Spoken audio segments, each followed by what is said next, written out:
mbona tuko. Acha nikwambie huyu jamaa hizi pesa. Nani? Leo niko na wageni gani? Yes. Ni aje. Afiki sana. Aje. Yes. So skill call is aje. Nimetafuta place pa kudoze. Nilikuwa tafuta nyumba mchana mzima na tumekosa. So nilikuwa naomba kama tunaweza pata place pa kulala. Oh, pa kulala? Siku moja tu. Mko ngapi? Kwa wawili. Mimi sasa bwana.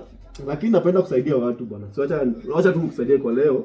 Lakini niko na kitanda moja hata si unaona tu mali. Sio kitanda moja tunaweza share. Ni usiku buda, giza karibu inaingia. Buda fanya aje? Acha nikusaidie kwa sasa. Acha tu nisaidie huyu alafu wewe tutaongea kidogo. Ati usaidie nani buda?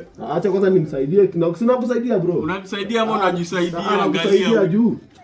Acha kwanza kidogo. Toa yeye kwanza kidogo nikusaidia. Kusaidia kama unataka kufukuze kwangu. Kwani kutusaidia kwa uende na mali yako? Hapana, sawa wewe si wewe ni mwanaume unatafuta pa kulala nitamsaidia. Alafu kesho asubuhi ikifika 6 umkujie. Sawa. Mimi ndio nilale nje buda.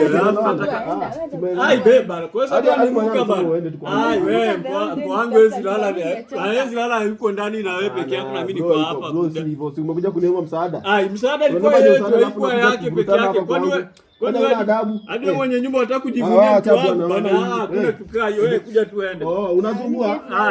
Wewe kuja tuende. Ngoja nimwachilie. Kwa nini kubwa? Angalia wewe kuja tuende bana. Ngoja nakuja. Kidogo na sinakuletea mattress. Nakuletea mattress. Ai kuja.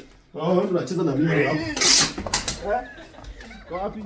Wewe nitakuchinja bwana wewe. Na ujua watakuchezea bwana. Kama mtaani unakuja hapo kusumbua wapi? Hii inakuchinja kichwa.